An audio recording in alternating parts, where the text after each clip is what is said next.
Hi hello ನಮಸ್ತೆ, ನಾನು ರಾಜು ಅಷ್ಟೇ. ನೀವು ನೋಡ್ತಿದ್ದೀರಾ centre point Kannada YouTube channel. CM ಕುರ್ಚಿಯಷ್ಟೇ ದೊಡ್ಡ ಆಫರ್ ಹೊರಡುವಾಗ ಟ್ವಿಸ್ಟ್ ಇಟ್ಟಂಥ ಸಿದ್ದರಾಮಯ್ಯ. ರಾಜ್ಯ ರಾಜಕಾರಣದ ದಿಕ್ಕೇ ಬದಲಾಗುವಂಥ ಸ್ಥಿತಿ.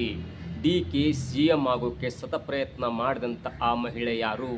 ಇವೆಲ್ಲವನ್ನು ನೋಡೋಣದಕ್ಕಿಂತ ಮೊದಲು ಇಲ್ಲಿ ತನಕ ನಮ್ಮ ಚಾನಲ್ನ ಸಬ್ಸ್ಕ್ರೈಬ್ ಮಾಡಿಲ್ಲ ಅಂದರೆ ಈಗಲೇ ಸಬ್ಸ್ಕ್ರೈಬ್ ಮಾಡಿ, ಜೊತೆಗೆ ಕಾಮೆಂಟ್ಗಳ ಮುಖಾಂತರ ತಮ್ಮ ಅಭಿಪ್ರಾಯವನ್ನು ತಿಳಿಸಬಹುದು. ವೀಕ್ಷಕರೇ, ಕಳೆದ ರವಿವಾರ ಕರ್ನಾಟಕದಲ್ಲಿ SIR ಕುರಿತಂಥ ಮೀಟಿಂಗ್ ಆಗ್ತಾ ಇರುವಾಗ ಸಡನ್ನಾಗಿ ಹೈಕಮಾಂಡ್ನಿಂದ ವೇಣುಗೋಪಾಲ್ ಅವರು ಸಿದ್ದರಾಮಯ್ಯನವರಿಗೆ ಕರೆ ಮಾಡ್ತಾರೆ ಮತ್ತು ಮಂಗಳವಾರ 26ನೇ ತಾರೀಕು ನೀವು ದೆಹಲಿಗೆ ಬರಬೇಕೆನ್ನುವಂಥ ಮಾತನ್ನು ಹೇಳ್ತಾರೆ. ಅದರಂತೆ CM ಕೂಡ ದೆಹಲಿಗೆ ಹೋಗ್ತಾರೆ, DCM ಕೂಡ ದೆಹಲಿಗೆ ಹೋಗ್ತಾರೆ. ಜೊತೆಗೆ 26ರಂದು ಬೆಳಗ್ಗೆ 10 ಗಂಟೆಯಿಂದ ಸಾಯಂಕಾಲ 6 ಗಂಟೆಯ ತನಕ 8-9 ಗಂಟೆಗಳ ಕಾಲ ಸತತವಾದ ಮೆಗಾ ಮೀಟಿಂಗ್ ಕೂಡ ಆಗುತ್ತೆ. ಆ ಮೆಗಾ ಮೀಟಿಂಗ್ನ ಒಂದೇ ಒಂದು ಸಾರಾಂಶ ಅಂದರೆ ಅದು DK ಶಿವಕುಮಾರ್ ಅವರಿಗೆ ನೀವು ಅಧಿಕಾರವನ್ನು ಬಿಟ್ಟುಕೊಡಬೇಕು. ಜೊತೆಗೆ ಈಗ ಕೂಡಲೇ ನೀವು ಬೆಂಗಳೂರಿಗೆ ಹೋದ ಕೂಡಲೇ ಸಿದ್ದರಾಮಯ್ಯನವರು ರಿಜೈನ್ ಮಾಡಬೇಕೆನ್ನುವಂಥ ಒಂದು ಕಟ್ಟಪ್ಪಣೆ ಹೈಕಮಾಂಡ್ ಆದೇಶ ನೀಡಲಾಗುತ್ತೆ. ಅದಕ್ಕೂ ಮೊದಲು ಸಿದ್ದರಾಮಯ್ಯನವರು ಕೂಡ ಹಿಂದೆ ಮುಂದೆ ಯೋಚನೆಯನ್ನು ಮಾಡ್ತಾರೆ.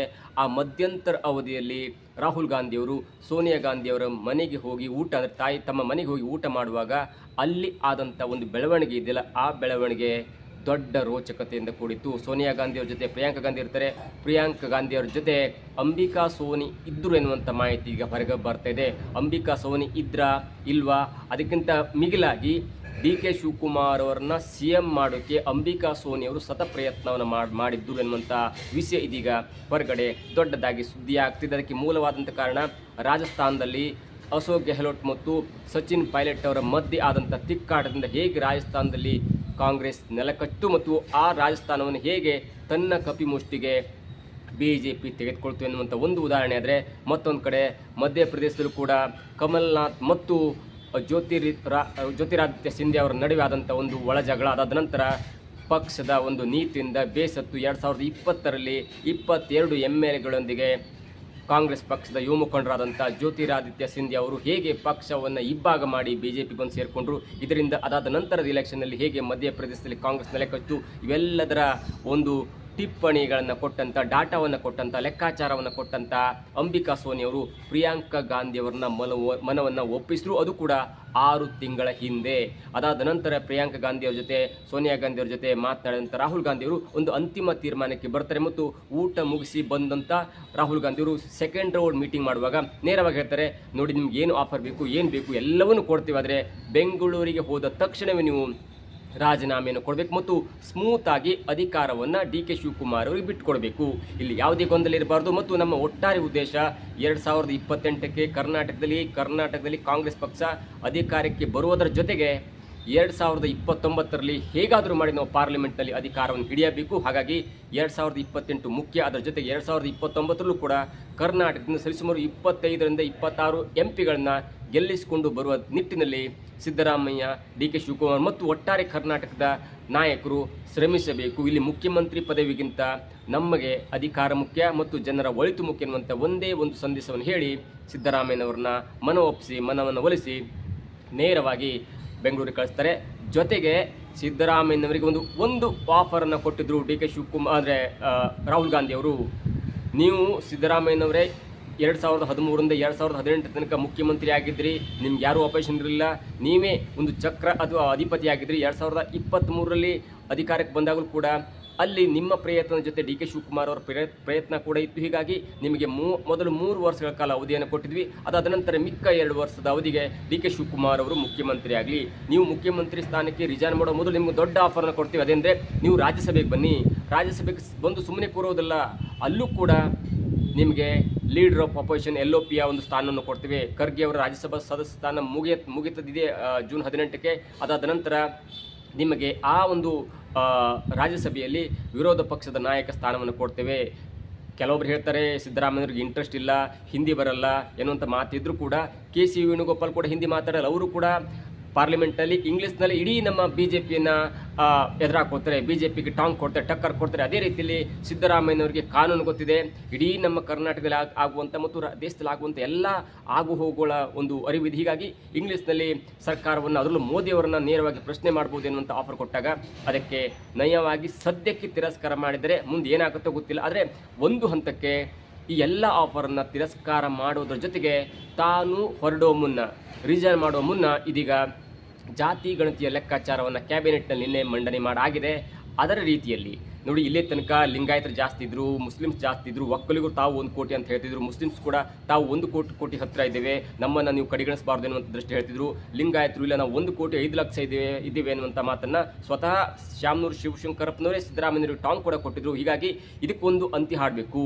ಜೊತೆಗೆ ಇನ್ನು ಮುಂದೆ ರಾಜಕಾರಣ ಮಾಡುವಾಗ ಮುಸ್ಲಿಮ್ಸ್ ಅಂದರೆ ಅಹಿಂದ ವರ್ಗದವ್ರನ್ನ ನೀವು ಲೆಕ್ಕಕ್ಕೆ ತೆಗೆದುಕೊಂಡೇ ನೀವು ಯಾವುದೋ ಬೇಡಿಕೆಯನ್ನು, ಯಾವುದೋ ಒಂದು ಪ್ರಣಾಳಿಕೆಯನ್ನು ಮಾಡೋದ್ರೆ ಈ ಅಹಿಂದ ವರ್ಗವನ್ನು ನೀವು ಕಡೆಗಣಿಸಲೇಬಾರದು ಎನ್ನುವಂಥ ಒಂದು ಕೊನೆಯ ಟಕ್ಕರನ್ನು ಕೊಟ್ಟು ಇದೀಗ ನಿನ್ನೆ ಜಾತಿ ಗಣತಿಯ ಒಂದು ಸಮೀಕ್ಷೆಯನ್ನು ಕ್ಯಾಬಿನೆಟ್ನಲ್ಲಿ ಮಂಡನೆ ಮಾಡಿದರೆ ಅದರ ಒಂದು ಪ್ರಕಾರವಾಗಿ ಮುಸ್ಲಿಮ್ಸು ಅತಿ ಜಾಸ್ತಿ ಜನಸಂಖ್ಯೆ ಹೊಂದಿರುವಂಥ ಒಂದು ಸಮುದಾಯವಾಗಿದೆ. 80 ಲಕ್ಷ ಮುಸ್ಲಿಂ ಜನಸಂಖ್ಯೆ ಇದೆ. ಸುಮಾರು 14% ಅವರು 80 ಲಕ್ಷ ಜನ ಇದ್ದಾರೆ.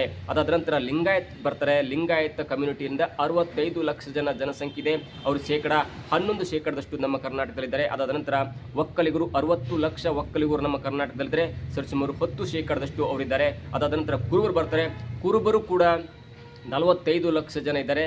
ಅವರು 8% ಬರ್ತಾರೆ. ಹೀಗಾಗಿ ಹಿಂದೂ ಅಂದರೆ ಮುಸ್ಲಿಮ್ಸ್, ಕುರುಬ, ಅದು ಅಹಿಂದ, ಹಿಂದುಳಿದ ವರ್ಗ, ಅಲ್ಪಸಂಖ್ಯಾತ ಮತ್ತು ಮುಸ್ಲಿಂ ಸಮುದಾಯ, ಹೀಗೆ ಎಲ್ಲರೂ ಸೇರಿಸಿದ್ರು ಸುಮಾರು 2 ಕೋಟಿಯಷ್ಟು ಆಗುತ್ತೆ. SC ST ಎಲ್ಲ ಸೇರಿ ಅವರನ್ನು ನೀವು ಯಾವುದೇ ಕಾರಣಕ್ಕೂ ಕೂಡ ನೆಗ್ಲೆಕ್ಟ್ ಮಾಡಬಾರ್ದು. ಒಂದು ಕಡೆ ಒಕ್ಕಲಿಗರು ತಾವೇ ಅಂತ ಹೇಳ್ತಿದ್ರೆ, ಮತ್ತೊಂದು ಕಡೆ ಲಿಂಗಾಯತರು ತಾವೇ ಅಂತ ಹೇಳ್ತಾರೆ.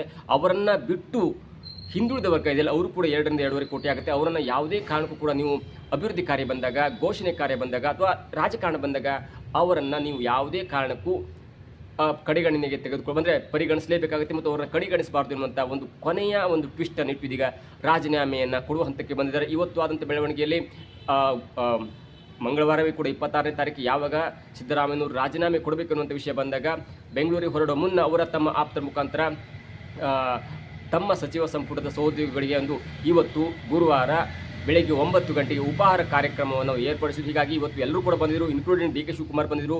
DK ಶಿವಕುಮಾರ್ ಬರ್ತಾ ಇದ್ದಂತೆ ಸಿದ್ದರಾಮಯ್ಯನವ್ರನ್ನ ಅಪ್ಪಿಕೊಂಡು ಕಾಲಿಗೆ ನಮಸ್ಕಾರ ಕೂಡ ಮಾಡಿದ್ರು. ಅದೊಂಥರ ಸೌಹಾರ್ದತೆವಾಗಿತ್ತು. ಇಲ್ಲಿ ಎಲ್ಲೂ ಕೂಡ ನಾನು ಬಿಟ್ಕೊಡಲ್ಲ ಎನ್ನುವಂಥ ಒಂದು ಅಹಂಕಾರವಾಗಲಿ, ಒಂದು ದರ್ಪವಾಗಲಿ, ಅಥವಾ ತಾನೇ ಒಬ್ಬ ಸುಪ್ರೀಂ ಲೀಡರ್ ಎನ್ನುವಂಥ ಒಂದು ದರ್ಪ ಕೂಡ ಸಿದ್ದರಾಮಯ್ಯನವರಿಲ್ಲ. ಅವರು ಸ್ಮೂತಾಗಿ ನಾನು ಅಧಿಕಾರವನ್ನು ಮಾಡಿದ್ದೇನೆ, ಅಷ್ಟೇ ಸ್ಮೂತಾಗಿ ಎಕ್ಸಿಟ್ ಆಗಬೇಕು ಅನ್ನುವಂಥ ಕಾರಣಕ್ಕಾಗಿ ಸಿದ್ದರಾಮಯ್ಯನವರು ಕೂಡ ಇದೀಗ ಮನಸ್ಸು ಮಾಡಿದ್ದಾರೆ.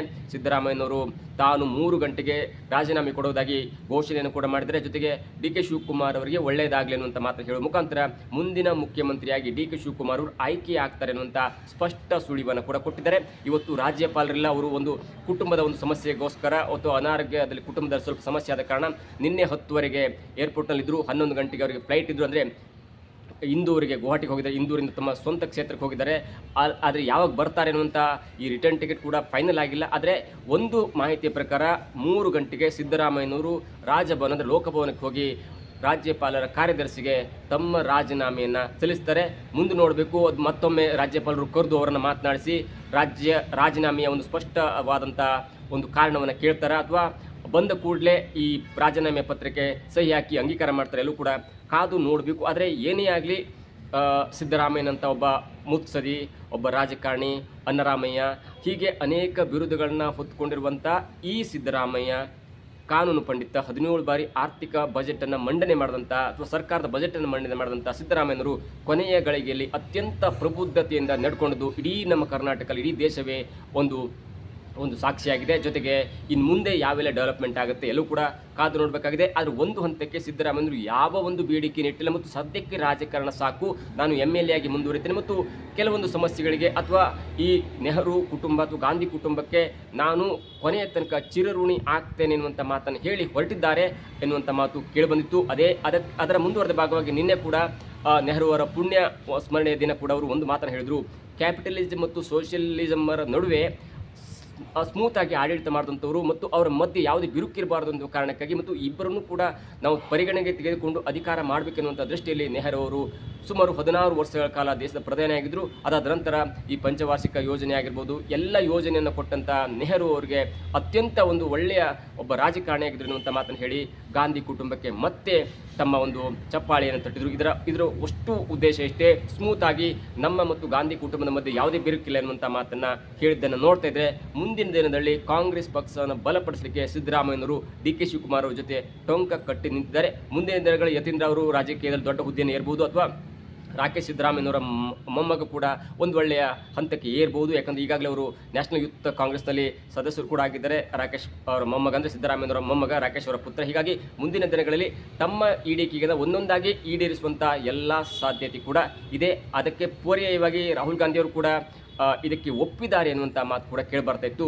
ಆದರೆ ಸಿದ್ದರಾಮಯ್ಯನವರಿಂದ ಡಿ ಕೆ ಶಿವಕುಮಾರ್ ಅವರಿಗೆ ಅಧಿಕಾರ ಹಸ್ತಾಂತರ ಮಾಡುವಲ್ಲಿ ಪ್ರಿಯಾಂಕಾ ಗಾಂಧಿ ಅವರ ಜೊತೆ ಟೊಂಕ ಕಟ್ಟಿ ನಿಂತವರು ಅಂದರೆ ಅದು ಇಂದಿರಾ ಗಾಂಧಿಯ ಆಪ್ತಿಯಾಗಿರುವಂಥ ಮತ್ತು ಪತ್ರಿಕೋದ್ಯಮದಲ್ಲಿ PhD ಮಾಡಿರುವಂಥ ಮತ್ತು ಮನಮೋಹನ್ ಸಿಂಗ್ ಅವರ ಒಂದು ಸಚಿವ ಸಂಪುಟದಲ್ಲಿ ಇನ್ಫಾರ್ಮೇಷನ್ ಮತ್ತು ಬ್ರಾಡ್ಕಾಸ್ಟಿಂಗ್ ಸಚಿವರಾಗಿರುವಂಥ ಅಂಬಿಕಾ ಸೋನಿ ಅವರು ಕೂಡ ಪ್ರಮುಖ ಪಾತ್ರವನ್ನು ವಹಿಸಿದ್ರು. ಜೊತೆಗೆ 6 ತಿಂಗಳ ಹಿಂದೆ ಡಿ ಕೆ ಶಿವಕುಮಾರ್ ಅವರನ್ನ ಮೀಟ್ ಆಗಿ ಕರ್ನಾಟಕ ರಾಜಕೀಯದ ಬಗ್ಗೆ ಒಂದು ಸ್ಪಷ್ಟವಾದಂಥ ಒಂದು ಸಂದೇಶವನ್ನು ಪಡ್ಕೊಂಡಿದ್ರು ಮತ್ತು ಆಗುಹೋಗುಗಳ ಬಗ್ಗೆ ಒಂದು ಬೆಳವಣಿಗೆಗಳ ಬಗ್ಗೆ ಒಂದು ರಿಪೋರ್ಟನ್ನು ಪಡ್ಕೊಂಡಿದ್ರು. ಆ ರಿಪೋರ್ಟ್ ಕೂಡ ಪ್ರಿಯಾಂಕಾ ಗಾಂಧಿ ಜೊತೆ ಚರ್ಚೆ ಮಾಡಿದ್ರು ಅಂಬಿಕಾ ಸೋನಿ ಎನ್ನುವಂಥ ವಿಚಾರ ಇದೀಗ ಹೊರಗಡೆ ಬರ್ತದೆ. ಏನೇ ಆಗಲಿ ಮುಂದಿನ 2 ದಿನಗಳಲ್ಲಿ ಏನಾಗುತ್ತೆ ಎಲ್ಲವೂ ಕೂಡ ಕಾದು ನೋಡಬೇಕು. ಒಂದು ಹಂತಕ್ಕೆ ಸ್ಪಷ್ಟ, ಸಿದ್ದರಾಮಯ್ಯನವರು ರಿಸರ್ವ್ ಮಾಡ್ತಾರೆ. ಡಿ ಕೆ ಶಿವಕುಮಾರ್ ಅವರನ್ನ ಶಾಸಕಾಂಗ ಪಕ್ಷದ ನಾಯಕರಾಗಿ ಆಯ್ಕೆ ಮಾಡ್ತಾರೆ.